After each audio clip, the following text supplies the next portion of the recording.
First ನಾನು ನನ್ನ ಮಾತೃಶ್ರೀ ಸಮಾನರಾದ ಮೀನಮ್ಮ ಅವರಿಗೆ, ನೀವು ಕೆಳಗೆ ಬಂದು ಮಾತಾಡಬೇಕು ಅಂದರೆ ನಾನೇನು ತುಂಬ ಚಿಕ್ಕವನಾಗಲ್ಲ, ನಾನು ತಪ್ಪು ಮಾಡಿದ್ದೀನಿ, 2 ಮಾತಿಲ್ಲ.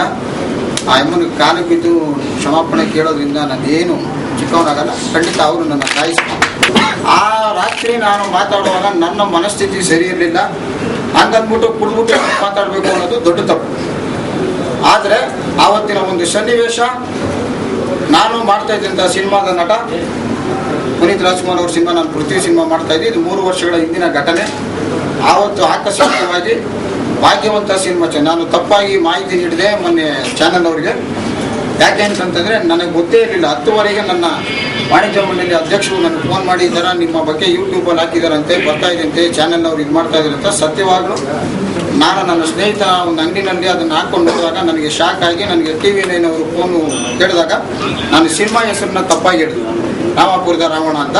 ನನಗೆ ಸ್ವಲ್ಪ ಕನ್ಫ್ಯೂಷನ್ ಆಗಿ ಹೇಳಿದ್ದೆ, ಯಾಕೆಂದರೆ ನನಗೆ ಸಡನ್ನಾಗಿ ಶಾಕು ಆಗಿತ್ತು. ಆವತ್ತು ಶನಿವಾರ ಫುಲ್ಲು ನಾನು ದಿನಕರ್ ಅವ್ರ ಮೊಬೈಲ್ನ ನಾನು ಟ್ರೈ ಮಾಡಿದ್ದೀನಿ.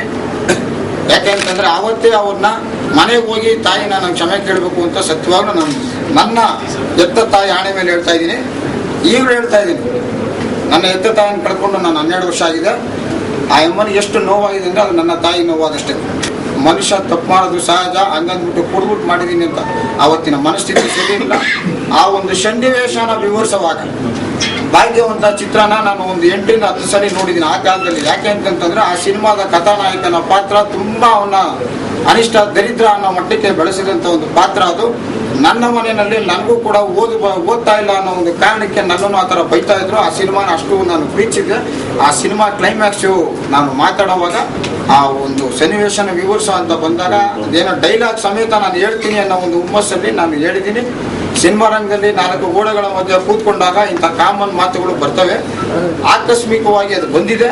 ಅದರಿಂದ ನಾನು ಖಂಡಿತ ನಿಮ್ಮನ್ನು ಕ್ಷಮೆ ಯಾಚಿಸ್ತೀನಿ. ಅದರಲ್ಲೂ ನನ್ನ ಮೀನಮ್ಮ ಅವ್ರನ್ನ ಖಂಡಿತ ಅಮ್ಮ ನಾನು ಹೃದಯಪೂರ್ವಕವಾಗಿ ಹೇಳ್ತಾ ಇದ್ದೀನಿ. ನಾನು ಇಲ್ಲಿ ಯಾವುದೋ ಒಂದು ಬಲವಂತಿಕೆ ಅಭಿಮಾನಿಗಳು ಬಂದು ನನ್ನ ಮೇಲೆ ಪ್ರತಿಭಟನೆ ಮಾಡ್ತಾರೆ, ತಮಟೆ ಹೊಡಿತಾರೆ, ಚಪ್ಪಲಿ ಹಾಕ್ತಾರೆ. ಖಂಡಿತ ನೀವು ಚಪ್ಪಲಿ ಹಾರನ್ನ ನನ್ನ ಮುಂದೆ ಒಂದು ದಿನ ನನಗೆ ಅದೇ ಹೂನಾರ ಆಗುತ್ತೆ ಅನ್ನೋ ಒಂದು ನಂಬಿಕೆ ಇದೆ. ಯಾಕೆಂತಂದ್ರೆ ನನಗೆ ನೀವು ಖಂಡಿತ ನೀವು ರಿಯಾಕ್ಟ್ ಮಾಡಿದ ಆ ಟೈಮಲ್ಲಿ ಅದು ಒಬ್ಬ ಅಭಿಮಾನಿಯಾಗಿ ನೀವು ಮಾಡಿರೋದ್ರ ಬಗ್ಗೆ ನನಗೆ ಯಾವುದೇ ವಿಧವಾದ ಬೇಸರ ಇಲ್ಲ. ಯಾಕೆಂತಂದ್ರೆ ನೀವು ಮಾಡಿರೋದು ಕರೆಕ್ಟ್. ದಿನಕರ್ ಅವರು ನನ್ನ ಬಗ್ಗೆ ಮಾತಾಡಿದ್ದಾರೆ. ಅವರು ಮಾತಾಡಿದ್ರು ಆ ಸನ್ನಿವೇಶದಲ್ಲಿ ಪೂರ್ವಕವಾಗಿ ಯಾವುದೇ ಮುಜುಗರನೂ ಇಲ್ಲ. ಯಾಕೆ ಅಂತಂದ್ರೆ ನಮ್ಮೊಬ್ಬರಿಗೆ ಯಾರನ್ನ ಅನ್ನೋದನ್ನ ನಾನು ಖಂಡಿತ ಅರ್ಥ ಮಾಡ್ತಿದ್ದೀನಿ. ನಾನು ಶನಿವಾರನೇ ದಿನಕರ್ ಅವರು ಫೋನ್ ಟ್ರೈ ಮಾಡಿದ್ದೆ. ಶನಿವಾರದಿಂದ ಎಷ್ಟು ಪ್ರಯತ್ನಗಳು ಪಟ್ಟಿದ್ದೀನಿ ಅನ್ನೋದು ನಮ್ಮೊಬ್ಬನಿಗೆ ಗೊತ್ತು. ಯಾಕೆಂತಂದ್ರೆ ನಾನು ವಾಣಿಜ್ಯ ಮಂಡಳಿ ಕೂಡ ಬರದೆ ಅವ್ರ ಮನೆಗೆ ಹೋಗಿ ಡೈರೆಕ್ಟಾಗಿ ನಾನು ಕಾಲಿಗೆ ಕ್ಷಮಾಪಣೆ ಕೇಳಬೇಕು ಅಂತ ಅನ್ಕೊಂಡಿದ್ದ. ಆದ್ರೆ ಕಾರಣಾಂತರಗಳಿಂದ ಅವ್ರ ಫೋನ್ ಸ್ವಿಚ್ ಆಫ್ ಆಗಿತ್ತು.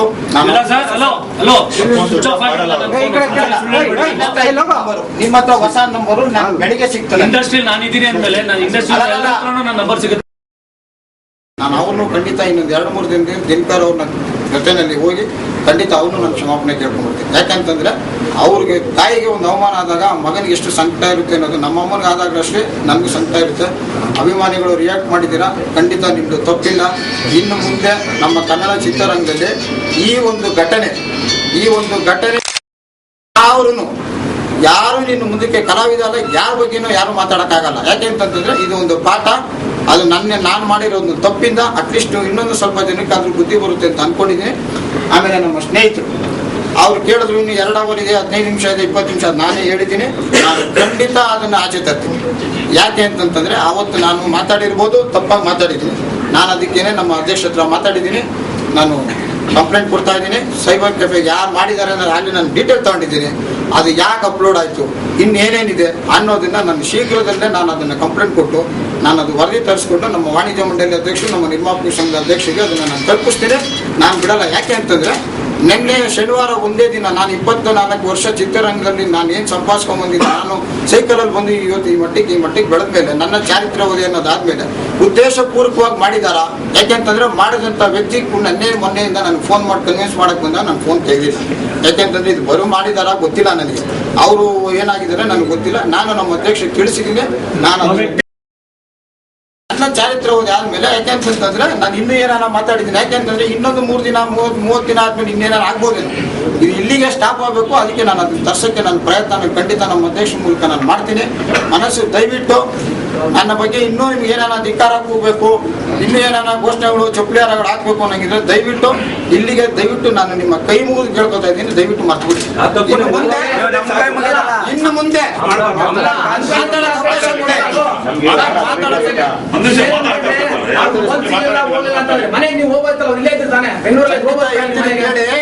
ತಮ್ಮ ಹೆಸರು ಚಂದ್ರಪ್ಪ ಅಂತ ಹೇಳಿ. ಚಂದ್ರಪ್ಪ ಅವರೇ, ನಾನು ಅವ್ರ ಮನೆಗೆ ಹೋಗೋದು ಅಷ್ಟು ಈಸಿ ಅಲ್ಲ, ಒಂದು ತಿಳ್ಕೊಳ್ಳಿ. ಫೋನ್ ಮಾಡಿದ್ರೆ ಅವ್ರು ಕೇಳಿ, ಸಾಕ್ಷಿಯಾಗಿ ಇಲ್ಲ ಕುಂತಾರ ಯಾವ ಫೋನ್ ಸ್ವಿಚ್ ಆಫ್ ಆಗಿಲ್ಲ ಅಂತ ಹೇಳಿ ಫೋನ್ ಸ್ವಿಚ್ ಆಫ್ ಆಗಿಲ್ಲ. ಮನೆ ಹೋಗ್ಬೇಕಾಯ್ತು, ನೀವು ಹೇಳ್ಬೇಕಾಯ್ತು ಅಂತ ಮಾತಾಡಿ ದಯವಿಟ್ಟು ನಾನು ಕ್ಷಮಾ ಕೊಡಿ ಅಂತ ಅದನ್ನೇ ಮಾತಾಡ್ಬಾರ್ದು. ನಾವು ಇದೇ ವಿಷಯ ಇದೆ, ಇದನ್ನ ತಪ್ಪು ನಾನು ನಿಮ್ ತಮ್ಮ ಮಾಡಿದ್ರೆ ನೀವು ಕ್ಷಮಿಸ್ತಾ ಇಲ್ವಾ? ನೀವು ಅಣ್ಣ ಮಾಡಿದ್ರೆ ಕ್ಷಮಿಸ್ತಾ ಇಲ್ವಾ? ಸತತವಾಗಿ ಪ್ರಯತ್ನ ಪಟ್ಟಿದ್ದೀನಿ. ದಿನಕರ್ ಅವ್ರು ಸ್ವಿಚ್ ಆಫ್ ಆಗಿತ್ತು ಅಂದಿದ್ದ ನಂಬರು ನನ್ನ ಹತ್ರ ಇತ್ತು, ದೇವರನ್ನ ಹೇಳ್ತೀನಿ. ಆ ನಂಬರ್ ಅವ್ರದಲ್ಲ ಅಂತ ಗೊತ್ತಾದ್ಮೇಲೆ ಬೇರೆಯವ್ರ ಕಡೆ ಅವರು ಇನ್ನೊಂದು ನಂಬರ್ ತಗೊಂಡು ನಾನು ಅದಕ್ಕೆ ಟ್ರೈ ಮಾಡಕ್ ಹೋಗೋದ್ರಲ್ಲಿ ನೆನ್ನೆ ನಮ್ಮ ಗೆಳೆಯರ ಮೂಲಕ ನಾನು ಸಂಪರ್ಕಿಸ್ಬಿಟ್ಟು ಈ ತರ ಈ ವಾಣಿಜ್ಯ ಮಂಡಳಿನಲ್ಲಿ ಇವತ್ತು ಸಭೆ ಕರಿಬೇಕು ಅಂತ ನಮ್ಮ ಅಧ್ಯಕ್ಷರಿಗೆ ಇಮಿಡಿಯೇಟ್ ಆಗಿ ನಾನು ನೆನ್ನೆನೆ ಹೇಳಿದೆ. ಅಣ್ಣ ದಯವಿಟ್ಟು ನೀವು ನಾಳೆ ಎಲ್ಲೂ ಹೋಗ್ಬೇಡಿ, 11 ಗಂಟೆಯಿಂದ ಚೇಂಬರ್ ಬಿಟ್ಟು ಹೋಗ್ಬೇಡಿ, ಯಾಕೆಂತಂದ್ರೆ ಎನಿ ಮೂಮೆಂಟ್ ನಾನು ಅವ್ರನ್ನ ಕರ್ಸಕ್ಕೆ ಬಹಳ ಪ್ರಯತ್ನ ಪಡ್ತಾ ಇದ್ದೀನಿ, ನೀವು ದಯವಿಟ್ಟು ಚೇಂಬರ್ ಬಿಟ್ಟು ಹೋಗ್ಬೇಡಿ ಅಂತ ನೆನ್ನೆ ನಮ್ಮ ಅಧ್ಯಕ್ಷರಿಗೆ ನಾನು ರಿಕ್ವೆಸ್ಟ್ ಮಾಡ್ಕೊಂಡು ಇವತ್ತು ಫುಲ್ ಡೇ ಇರಿಸ್ಕೊಂಡಿದ್ದೀನಿ. ಇನ್ನು ಮೇಲೆ ನನ್ನಿಂದ ನಾನು ಇನ್ನು ಮಾತಾಡೋಕ್ಕೇನು ಶಕ್ತಿ ಇಲ್ಲ. ನಡೆದಿರತಕ್ಕಂಥ ಘಟನೆ ನಾನು ನಿಮ್ಮ ಮುಂದೆ ಹೇಳಿದ್ದೀನಿ. ದಿನಕರ್ ಅವರೇ, ನಾನು ತಪ್ಪು ಮಾಡಿದ್ದೀನಿ, ನಿಮಗೆ ಕ್ಷಮಿಸಬೇಕು ಅನ್ನೋ ಗುಣ ಇದೆ ಅಂತ ಅಂದ್ಕೊಂಡಿದ್ದೀನಿ. ತಪ್ಪು ಇದು ಕ್ಷಮೆನೇ ಇಲ್ಲ ಅಂತ ತಾವು ಹೇಳಿದ್ರೆ ಇದಕ್ಕೆ ಮೇಲೆ ನಾನೇನು ಅಸಹಾಯಕ. ತಾವು ದಯವಿಟ್ಟು ಅಮ್ಮ ನಿಮ್ಮ ಕಾಲು ಬಿಡಬೇಕು ಅಂತ ಅಭಿಮಾನಿಗೆ ಹೇಳ್ತೇನೆ. ನಾನು ತಾಯಿ ಕಾಲು ಬಿಡೋದಕ್ಕೆ ಯಾವತ್ತೂ ಯೋಚನೆ ಮಾಡಲ್ಲ. ಯಾಕೆಂತಂದ್ರೆ ನನ್ನ ತಾಯಿನ ಕಳ್ಕೊಂಡು ಅದೊಂದು ಭಾಗ್ಯ ಏನೋ ಬಂದಿದ್ದೇನೆ. 12 ವರ್ಷ ಆದಮೇಲೆ ನಿಮ್ಮ ಕಾಲು ಬಿಡು, ಯಾಕೆಂತಂದ್ರೆ ನಮ್ಮ ಅಮ್ಮನ ಕಳ್ಕೊಂಡಿರೋ ನಾನು. ಅದರಿಂದ ನಾನು ಏನು ಚಿಕ್ಕವನಾಗಲ್ಲ. ನಿಮ್ಮ ಮಗ ತಪ್ಪು ಮಾಡಿದಾಗ ನೀವು ಎಷ್ಟೋ ಸಲ ತಿದ್ದು ಮಾಡಿದ್ದೀರಾ. ದಯವಿಟ್ಟು ಇದೊಂದು ಬಾರಿ ನಿಮ್ಮ ಮಗ ಅಂತ ಅನ್ಕೊಂಡು ನನ್ನ ಕ್ಷಮಿಸಿ ಅಂತ ನಾನು ಕೇಳ್ಕೊತಾ ಇದ್ದೀನಿ. ನಾನು ಕ್ಷಮಿಸ್ತೇನೆ. ಹಾಗಾಗಿ ನೀವು ಕ್ಷಮಿಸಿ ಮಕ್ಕಳೇ. ಏನೋ ಒಂದು ತಪ್ಪು ಮಾಡಿದ್ದಾರೆ, ಒಂದು ಮಾತಾಡಿದ್ರೆ ಮಾತಾಡಬೇಡ್ದಿತ್ತು, ತುಂಬಾ ದೊಡ್ಡ ಮಾತಾಡಿದ್ದಾರೆ. ಹಾಗಾಗಿ ನೀವು ಕ್ಷಮಿಸಿದ್ದೀರಿ ಅಂದ್ರೆ ಎಲ್ಲ ಕಲಾಭಿಮಾನಿಗಳು ಅವರ ಮಾತಿಗೆ ಮನ್ನಣೆ ಕೊಟ್ಟವರು, ಅವ್ರು ಹೇಳಿದಂತ ಮಾತಿಗೆ ನಾವೆಲ್ಲ ಕ್ಷಮಿಸಿದೀವಿ ಅಮ್ಮ ಅಂದ್ರೆ ನಾನು ಕ್ಷಮಿಸಿದಾಗೆ.